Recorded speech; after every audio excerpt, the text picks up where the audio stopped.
देखो, हमारी ऑडियंस को इंडियन सिनेमा से हमेशा से सिर्फ एक ही शिकायत रही है कि हमारे यहाँ डीसी और मार्वल जैसा सिनेमा नहीं बनता। But trust me when I से दिस कि कल की फिल्म का 3 घंटे का थिएटर एक्सपीरियंस के बाद आपकी जितनी भी शिकायतें हैं वो सारी दूर हो जाने वाली हैं, क्योंकि ये सिर्फ ना सिर्फ ये दिखाती है कि हमारा इंडियन सिनेमा क्या अचीव कर सकता है, but at the same time हमको ये भी लेसन देती है कि अगर हम हमारे मनी और रिसोर्सेज को सही जगह पे इन्वेस्ट करेंगे तो उसका रिजल्ट कितना ज्यादा बेहतरीन हो सकता है। कल की 2898 AD ये एक ऐसी फिल्म थी जिससे हमारी एक्सपेक्टेशंस बहुत ज्यादा थी। मैं पर्सनली भी इस फिल्म का 2 साल से इंतजार कर रहा था और अब फिल्म देखने के बाद मैं ये कह सकता हूं कि मेरी जितनी भी एक्सपेक्टेशंस थी उसने उन सभी को मीट किया और एट द सेम टाइम अपने कुछ सीन्स में और स्पेशली क्लाइमैक्स में एक्सपेक्टेशन को सरपास भी किया है। जहां मैं रिव्यू की शुरुआत में ये बात भी क्लियर कर दूं कि ऐसा नहीं है कि फिल्म बिल्कुल ही परफेक्ट है। कुछ चीजें डेफिनेटली फिल्म में थोड़ी बहुत ऊपर नीचे है और इस वजह से जितने भी नेगेटिव एस्पेक्ट भी है फिल्म के उसके बारे में भी इस रिव्यू में खुल के बातें होंगी। जहां मैं आपको बेसिक सिनॉप्सिस के साथ ये चीज क्लियर कर दूं कि इस रिव्यू में कोई भी स्पॉइलर नहीं होने वाला है। बेसिक कॉन्सेप्ट फिल्म का भाई गुड वर्सेस इविल का है, जहां हमको एक डिस्टोपियन सेटअप दिखाया गया है जहां हमारी धरती पे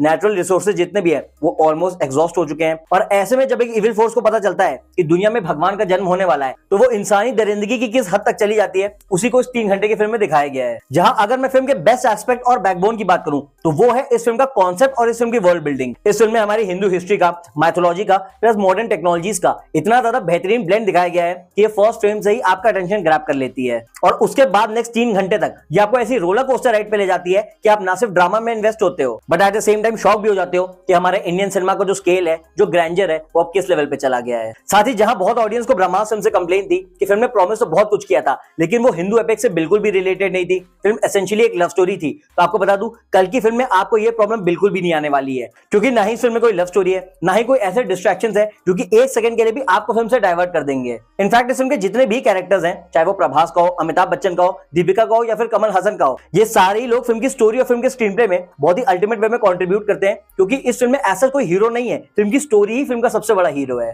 जहां मैं अगर पर्टिकुलरली दोनों हाफ्स की बात करूं यानी फर्स्ट हाफ और सेकंड हाफ की, तो मैं कहूंगा फर्स्ट हाफ फिल्म का काफी अच्छा है। फिल्म का जो ओपनिंग सीन है उसको देख के आप बिल्कुल ऑस्ट्रक हो जाने वाले हो, क्योंकि वो आपके लिए बहुत बड़े सरप्राइज की तरह आता है। बट जैसा फिल्म का सेकंड हाफ टर्न लेता है उसकी राइटिंग इतनी ज्यादा अमेजिंग और इतनी ज्यादा ब्रिलियंट है कि पूरा जो पैसा वसूल वाली फीलिंग है आपको सेकंड हाफ से आएगी। इनफैक्ट फिल्म के जो लास्ट 30 मिनट्स है दो ज्यादा biggest selling point of the film, क्योंकि उसमें आप कुछ ऐसा देखेंगे जो आई एम श्योर आपने आज से पहले इंडियन सिनेमा में आज तक नहीं देखा होगा। इसका रीजन ये है कि क्लाइमैक्स में अल्टीमेट बैटल तो होती है लेकिन उसके अलावा इतनी सारी लेयर्स हैं प्लस इतने सारे मल्टीपल ट्विस्ट एंड टर्न्स हैं कि फर्स्टली तो आपको विश्वास ही नहीं होता है कि आप अपनी आंखों के सामने क्या देख रहे हो, और सेकेंडली जो फिल्म का अल्टीमेट ट्विस्ट है जो कि लास्ट 15 मिनट में आता है उसने पूरे थिएटर को स्टेडियम बना दिया था। अब क्योंकि नॉन स्पॉइलर रिव्यू है तो मैं एक्जैक्टली बताऊंगा नहीं कि क्या होता है, लेकिन फिल्म कल की 2898 AD का जो अल्टीमेट पे ऑफ है वो आपको लास्ट के 15 मिनट में ही मिलेगा, जहां डेफिनेटली प्रभास का स्क्रीन प्रेजेंस काफी डायनामिक है। बाहुबली के बाद वो फाइनली अपने वही मास अवतार में दिखे हैं, लेकिन एक कैरेक्टर जो कि उनकी स्क्रीन प्रेजेंस को भी बिल्कुल ओवरशैडो कर देता है वो है अमिताभ बच्चन का अश्वत्थामा कैरेक्टर। इनफैक्ट इस पर्टिकुलर रोल में अमिताभ बच्चन ने इस तरीके से जान डाल दी है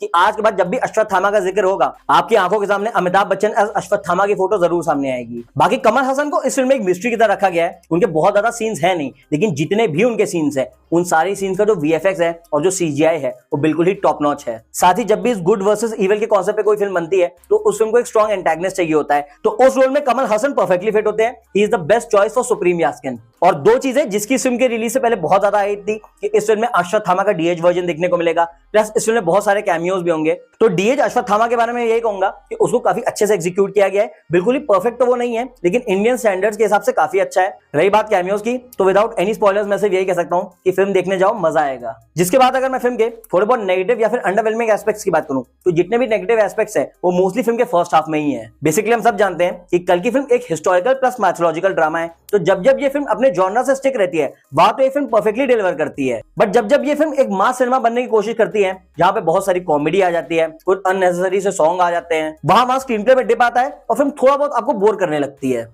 मिसाल के तौर पे फर्स्ट हाफ में जो प्रभास के कैरेक्टर भैरवा की एंट्री है उसको जिस तरीके से कॉन्सेप्चुअलाइज किया गया है वो तो अमेजिंग है, लेकिन उस पूरे एक्शन सीक्वेंस को इतना ज्यादा लंबा खींच दिया गया है कि देखते टाइम आपको डेफिनेटली वो बहुत ज्यादा स्ट्रेस महसूस होगा। सिमिलरली दिशा पटनी के भी कैरेक्टर को जिस तरीके से फिल्म में इंटीग्रेट किया गया है उसकी बिल्कुल भी जरूरत नहीं थी, ना ही उनके सीन्स का फिल्म की स्टोरी से कोई भी लेना देना है। उसके साथ उनका और प्रभास का फिल्म में एक गाना भी डाल दिया गया है, उस गाने की भी इस फिल्म में बिल्कुल भी जरूरत नहीं थी और इस पूरी फिल्म के सेटअप में वो एक सॉर्ट ऑफ मिसफिट जैसा लगता है। So basically as I said film के फर्स्ट हाफ में डेफिनेटली थोड़े बहुत फ्लॉज फ्लॉज है जिस वजह से कहीं कहीं स्क्रीन पे डिप खाता है, बट वही फिल्म का जो सेकंड हाफ है वो इतना ज्यादा ब्रिलियंट है और स्पेशली फिल्म का क्लाइमैक्स जो है वो आपको इतना ज्यादा ऑस्ट्रक कर देगा कि आपकी जितनी भी शिकायतें हैं वो सारी दूर हो जाएंगी। सो ओवरऑल फिल्म कल्कि 2898 एडी एक किंग साइज पैसा वसूल एंटरटेनर है। ये प्रभास का वही कमबैक है जिसका हम बाहुबली 2 के बाद से इंतजार कर रहे थे। ऑल्दो जैसे कि मैंने कहा कि फिल्म बिल्कुल ही परफेक्ट मास्टरपीस नहीं है, कुछ चीजें डेफिनेटली बेटर हो सकती थी, एक स्कोप फॉर इंप्रूवमेंट दिखता है, बट एक unique larger than life experience के लिए जिसमें ड्रामा हो, इमोशंस हो, हिस्ट्री हो, एक्शन हो और इन सभी के ऊपर एक अमेजिंग विजन और डायरेक्शन हो,